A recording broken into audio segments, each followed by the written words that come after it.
మీరు ఎప్పుడైనా గమనించినారా? ఏదైనా ఒక కొత్త పని మొదలుపెట్టేటప్పుడు ఉండే ఆ ఉత్సాహం, ఆ జోష్ సరిగ్గా 4 రోజుల తర్వాత ఎక్కడికి పోతుందో తెలియదు. జిమ్కి వెళ్ళాలన్నా, కొత్త స్కిల్ నేర్చుకోవాలన్నా, లేదా ఒక మంచి అలవాటు మొదలు పెట్టాలన్నా స్టార్టింగ్లో ఉన్నంత సీరియస్నెస్ తర్వాత ఎందుకు ఉండదు? అసలు ఈ కన్సిస్టెన్సీ అనేది మనకి ఎందుకు అంత కష్టంగా మారుతుంది? Is it your fault? లేదు. యాక్చువల్గా ఇదంతా మీ బ్రెయిన్ ప్లే చేస్తున్న ఒక సైకలాజికల్ గేమ్. ఈరోజు ఈ వీడియోలో మనం కన్సిస్టెన్సీని దెబ్బతీసే ఆ 5 అసలైన కారణాలు ఏంటి, అండ్ వాటిని బ్రేక్ చేసి మన ఫోకస్ని 10 పెంచుకోవడానికి ఉన్న ఆ 5 పవర్ఫుల్ సీక్రెట్స్ ఏంటి అనేది ప్రాక్టికల్గా చూద్దాం. అసలు ముందుగా ప్రాబ్లం ఎక్కడుందో తెలుసుకుందాం. Brain versus boredom. మన ప్రాబ్లం ఎక్కడ వస్తుందంటే, మన బ్రెయిన్ ఎప్పుడు ఒక డోపమైన్ జంకీ లాగా బిహేవ్ చేస్తూ ఉంటుంది. మీరు ఏదైనా ఒక కొత్త కోర్స్ లేదా కొత్త ప్రాజెక్ట్ చేస్తున్నప్పుడు మీ బ్రెయిన్లో ఒక రకమైన నోవల్టీ హై క్రియేట్ చేస్తుంటుంది. అంటే ఆ టైంలో మీకు నేను ఏదో పొడి చేస్తాను అనే ఒక కిక్ వస్తాను చూసారా, దాన్ని మనం ఒక మోటివేషన్ అని మోసపోతుంటాం. కానీ అసలు ట్విస్ట్ ఏంటంటే, ఈ వారం పోయాక ఆ పని పాతబడిపోతుంది. అప్పుడు ఆ డోపమైన్ కిక్ అనేది ఆగిపోతుంది. దాన్నే మనం బోర్డమ్ అంటుంటాం. మీ బ్రెయిన్ అప్పుడు వెంటనే ఇది బోరింగ్గా ఉంది, ఇంకేదైనా కొత్తది వెతుక్కుందాం అని మనల్ని డిస్ట్రాక్ట్ చేయడం స్టార్ట్ చేస్తుంది.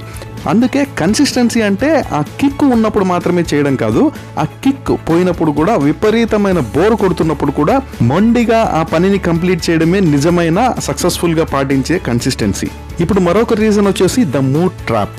చూడండి, మనలో చాలామంది చేసే బిగ్ మిస్టేక్ ఏంటంటే, మనం మన యాక్షన్ని మన ఎమోషన్కి లింక్ చేస్తుంటాం. అంటే హ్యాపీగా ఉంటేనే వర్క్ చేస్తాను, మూడ్ బాగుంటేనే జిమ్కి వెళ్తాను అని ఒక కండిషన్ పెట్టుకుని కూర్చుంటాం. కానీ రియాలిటీ ఏంటంటే, motivation is like A guest. అది అప్పుడప్పుడు వస్తుంది, కాసేపు ఉండి వెళ్ళిపోతుంది. మీరు ఆ గెస్ట్ కోసం వెయిట్ చేసి కూర్చుంటే మీ లైఫ్ అక్కడే ఆగిపోతుంది.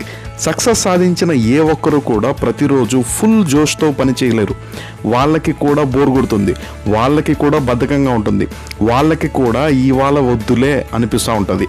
కానీ వాళ్ళు గెలిచేది ఎక్కడో తెలుసా? ఆ మూడు బాగలేని టైంలో కూడా వాళ్ళు పెట్టుకున్న రూల్ని వాళ్ళు బ్రేక్ చేయరు. దాన్నే డిసిప్లిన్ అంటాం. సింపుల్గా చెప్పాలంటే, మూడుతో సంబంధం లేకుండా చేయాల్సిన పనిని చేయాల్సిన టైంలో ఫినిష్ చేయడమే ఒక సక్సెస్ అవ్వాలనుకుంటున్న వ్యక్తికి ఉండాల్సిన quality. Remember, motivation gets you started, but only discipline keeps you going. ఇప్పుడు మీ కన్సిస్టెన్సీకి అడ్డం వచ్చే ఇంకొక రీజన్ ఏంటంటే డెసిషన్ ఫ్యాటిగ్. నిజానికి మన మెదడుకి ఒక ఎనర్జీ డ్రింక్ ఉంటుందని ఊహించుకోండి. పొద్దున్నే లేవగానే అది ఫుల్గా ఉంటుంది.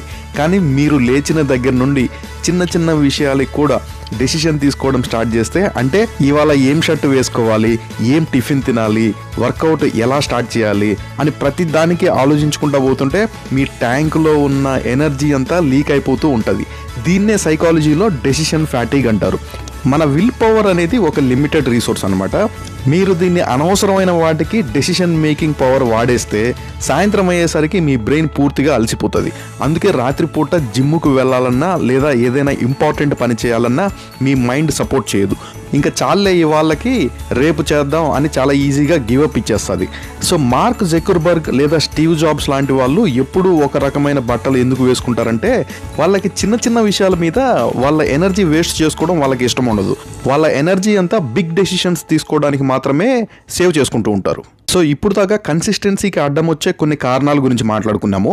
సో మీ కన్సిస్టెన్సీని ఎలా పెంచుకోవాలి అనే విషయం మీద ఒక 5 స్టెప్స్ గురించి మాట్లాడుకుందాం ఇప్పుడు. అందులో ఫస్ట్ది వచ్చేసి 90-90-1 రూల్. దీన్నే మన స్టైల్లో చెప్పుకోవాలంటే, మనందరిలో రోజుకి 24 గంటలే ఉంటాయి. కానీ కొందరు మాత్రమే ఎందుకు అంత ప్రొడక్టివ్గా ఉంటారు ఎప్పుడైనా ఆలోచించినారా? దీనికి నేను చెప్పబోయే బెస్ట్ ఆన్సర్ ఏంటంటే ది 90-90-1 రూల్. ఇది వినడానికి చాలా సింపుల్గా ఉన్నా కూడా దీని ఇంపాక్ట్ మాత్రం మామూలుగా ఉండదు. దీని వెనక ఉన్న లాజిక్ ఏంటంటే, వచ్చే 90 రోజుల పాటు మీ రోజులో మొదటి 90 నిమిషాలు కేవలం మీ లైఫ్లో అతి ముఖ్యమైన ఒకే ఒక్క పని కోసం మాత్రమే కేటాయించాలి. ఎందుకంటే మొదటి 90 నిమిషాలు అంటే పొద్దున్నే లేవగానే మన బ్రెయిన్ ఫుల్ ఛార్జింగ్తో ఉంటుంది. ఆ టైంలో మీ విల్ పవర్ టాప్ లెవెల్లో ఉంటుంది. కానీ మనం ఏం చేస్తామంటే, లేవగానే ఫోన్ తీసి నోటిఫికేషన్స్ చూడడం, సోషల్ మీడియాలో స్క్రోల్ చేయడం, ఇలాంటి వాటి వల్ల మన ప్రైమ్ ఎనర్జీని వేస్ట్ చేసుకుంటూ ఉంటుంటాం. ఇవాళ ఏం చేయాలి అనే కన్ఫ్యూజన్ అయితే ఉండదు. డిస్ట్రాక్షన్స్ని పక్కన పెట్టి నో ఫోన్, నో ఈమెయిల్స్, కేవలం ఒకే ఒక్క పని మీద మాత్రమే ఫోకస్ పెట్టండి. అది మీ కెరీర్ని కావచ్చు, కొత్త స్కిల్ని నేర్చుకోవడం మీద కావచ్చు, మీ హెల్త్ కావచ్చు. సో ఈ ఒక విషయం గుర్తుపెట్టుకోండి, కన్సిస్టెన్సీ అంటే రోజంతా కష్టపడడం కాదు, రోజులో అత్యంత విలువైన సమయాన్ని సరైన పనికి కేటాయించడం. ఈ 90 రోజులు మీరు ఈ రూల్ని ఫాలో అయితే మీ గ్రోత్ని ఎవరు ఆపలేరు. సో మీ లైఫ్లో ఈ నెంబర్ 1 గోల్ ఏంటి, రేపు పొద్దున్న ఆ మొదటి 90 నిమిషాలు మీరు ఏ పని మీద ఇన్వెస్ట్ చేయబోతున్నారు అనేది మీరు కింద కామెంట్లో తెలియజేయండి. So next very important point, బాడీని ఉపయోగించి మైండ్ని కంట్రోల్ చేయడం ఎలా.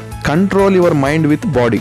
ఇక్కడ చాలా మంది చేసే బిగ్గెస్ట్ మిస్టేక్ ఏంటంటే వాళ్ళు మైండ్తో కంట్రోల్ ఎలా చేయాలనే ట్రై చేస్తుంటారు. సపోజ్ బద్ధకం వద్దు, ఫోకస్ చేయి అని మీ బ్రెయిన్కి మీరే ఎన్నో ఇన్స్ట్రక్షన్స్ ఇచ్చినా అది వినదు. ఎందుకంటే అప్పటికే మీ బ్రెయిన్ ఒక రకమైన ఫాగీ స్టేట్లో ఉంటుంది.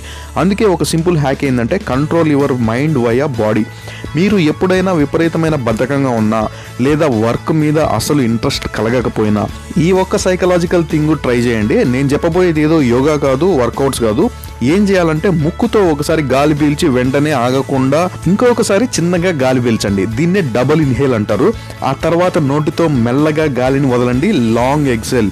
అంటే ఇలా చేస్తే ఒక 2-3 సార్లు చేస్తే చాలు, మీ లంగ్స్లో ఉన్న చిన్న చిన్న సాక్స్ అన్నీ ఓపెన్ అయ్యి మీ బ్లడ్లో ఉన్న కార్బన్ డైఆక్సైడ్ లెవెల్స్ తగ్గిపోతాయి. దీనివల్ల మీ నర్వస్ సిస్టంలో ఉండే కామ్ అండ్ అలర్ట్ స్టేట్లోకి వచ్చేస్తుంది. మీ మెదడులో ఉన్న కెమికల్స్ అన్నీ ఇన్స్టెంట్గా మారిపోయి మీ ఫోకస్ అనేది రీసెట్ అవుతుంది. సో ఇక్కడ లాజిక్ ఏంటంటే మీ బాడీ లాంగ్వేజ్ మారితే మీ బ్రెయిన్కి మీరు ఇచ్చే సిగ్నల్స్ కూడా మారిపోతాయి. సో నెక్స్ట్ టైం మీరు డల్గా ఉన్నప్పుడు మీ మైండ్తో గొడవ పడకుండా జాగ్రత్తగా ఈ బ్రీతింగ్ టెక్నిక్ని వాడి మీ బాడీని యాక్టివ్ చేసుకోండి. అండ్ నెక్స్ట్ ఇంపార్టెంట్ టెక్నిక్ వచ్చేసి ద 1 minute రూల్. ఇది కనుక మీరు అర్థం చేసుకుంటే ఇది ఒక సింపుల్ టెక్నిక్.